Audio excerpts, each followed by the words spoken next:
Ayun, no? Muling pagbabalik natin sa ating YouTube channel. Magandang araw sa inyong lahat, mga kagamba. Marahil ay nagtataka kayo kung bakit halos kalahating buwan akong hindi nakapag-upload patungkol sa kagamba at kung ano-ano pa. Kasi nadali na naman ako ng gagamba nung nag-umpisa naman ako ng gagamba itong nakaraan.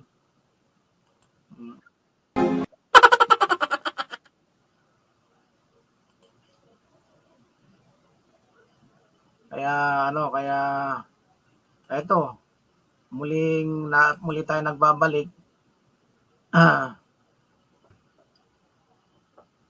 Para magkwentuhan tayo ulit tungkol sa kagamba. Pero bago yan, mga kagamba, shoutout muna tayo kaya tingnan natin yung mga magpapa-shoutout dito. Ano ba yun? Tingnan natin yung mga magpapa-shoutout Ambot sa langaw.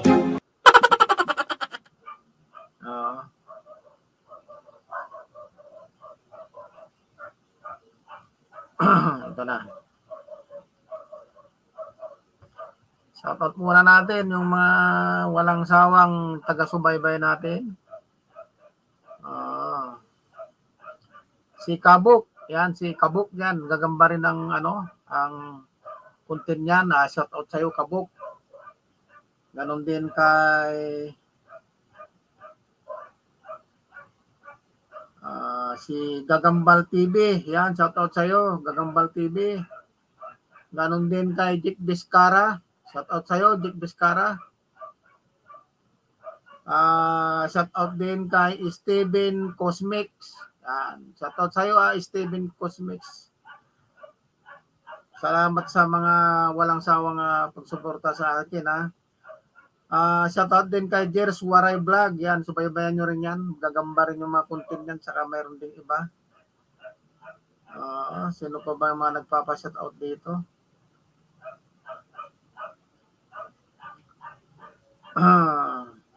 Si Joyce Mio. Yan, shoutout sa iyo, Joyce Mio. AG Boy Velasco. Yan, shoutout sa iyo, AG Boy Velasco. Sino pa ba yung mga nagpapa-shoutout? Pasensya na, mga kagamba, at medyo natagalan tayo na mag-upload. Kung gusto niyo magpa-shoutout, mag-comment lang kayo dyan sa baba para sa susunod na upload natin ay may shoutout natin. Tapos yung sitwasyon ng gagamba ngayon, tumumal na naman.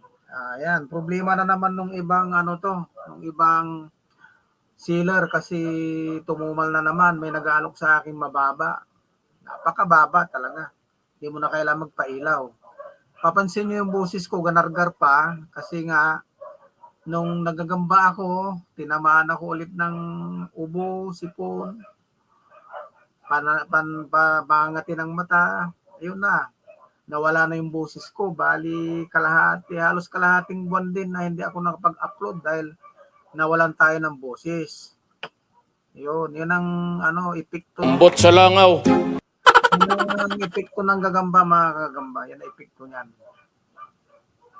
So, ingat-ingat yung mga bata dyan. Huwag masyadong expose sa gagamba, Baka magaya kayo doon sa kakilala ko na yung anak niya, bata pa lang, nagkaroon ng sakit sa baga. At isa pa, yung gagamba na pula pusod, ingat kayo dyan. Kasi mayroong akong nabalitaan, kumakailan lang, yung bata nakagat ng pula pusod, na ospital kasi namaga ang buong katawan. Yan, ingatan nyo yan. Yan ang mga warning ko sa inyo, paalala. Hindi naman ako nananakot pero yan ang mga na-experience natin.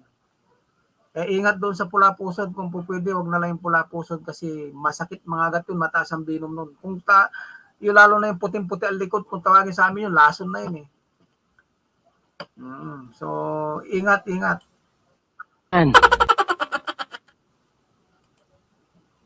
Ingat lang yung mga nagagagamba. Pero yung mga gagamba na ano, mga pang derby, wala, hindi bumababa ang presyo, ganun pa rin. Ang Tagalog, baba na kasi siyempre konti ang demand, maraming dating, ayun, bumagsak. Pero itong nakaraan, usong-uso dito sa lugar ko, tinigil ko talaga. Sayang ang kita pero wala. Maraming order sa akin pero tinigil ko talaga. Wala tayong magawa kung kalusugan naman natin ang madadali. Yan. So, yung mga nagagamba dyan, mga reseller, ingat kayo. Lalo na ito si Jers Waray vlog. Huwag mong ilalagay sa loob ng bahay mo yung gagamba na nakakaha na ganyan. Ilalagay sa loob. Ingat. Tapos huwag magbubukas nakaharap yung mga anak mo ha. Kasi dito yung mga anak ko, sinisipon lagi sila pagka may gagamba rito kasi sila taga-tinda. Mga dalaga na ito. Ngayon, nung tinigil ko, ito 15 days na wala nang gagamba rito, wala na silang sipon. Hindi na nangangati ang mata, hindi na inuubo. Yan. So, ingat-ingat mga kagamba, ingat-ingat. Ito, sinisir ko sa inyo ito, batay sa aking karanasan. Hindi ko ito pinulot kung saan-saan lang. Kinukwento ko sa inyo, mga tunay na pangyayari yon. Kaya yung mga nanay dyan na nagagamba yung mga anak nila, ingatan yung mga anak nyo na wag ma-expose sa maraming gagamba. Okay lang siguro mga 5-10 piraso. Okay lang yon. Kasi laro naman talaga ng bata. Pero yung marami, kagaya ng mga sealer dyan, yung anak nyo, yung pamilya nyo, ingatan nyo na wag madali. Kasi yung sabi ko nga sa inyo, yung kasama ko nga na nagagagamba, yung anak niya, nakadalawang nag-extend pa yung pagtitik ng gamot ng anak niya gawa nung hindi pa niya alam kasi noon na yung gagamba pala doon galing yung pagkakaroon ng sakit sa baga nung anak niya. Kasi iba, virus talaga mga kagamba itong gagamba na to. Kasi kung hindi ito masama sa kalusugan ko, bakit inihinto ko ito ito gamay na gamay ko naman na itong bintahan nito. Marami na ang order sa akin. Kilalang kilala na tayo sa gagambahan. Hindi totoo yan. Kaya nag-usap kami na misis na sabi niya sa akin, kung hindi mo ititigil yan, kumikita ka nga pero mamamatay ka naman, ikakamatay mo, sabi niya. Kaya ito kung nakikita nyo, pumayat na naman ako, bumagsak yung aking katawan. Halos mag-15 days na ito na na ganito yung boses ko, ganargar pa siya, hindi pa masyadong buo. Sumasabay pa yung ibang sakit ko na kasi diabetes tayo. Kaya yun, paalala lang mga kakamba. Sana yung mga susunod na mga vlog ko kasi magbablog pa rin ako sa gagamba. Mag-a-update ako sa inyo paminsan-minsan.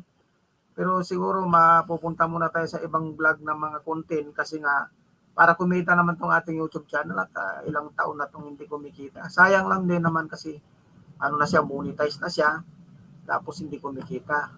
Salamat sa mga walang tigil na sumusuporta sa akin. Comment lang kayo dyan kung gusto niyo magpa-shoutout.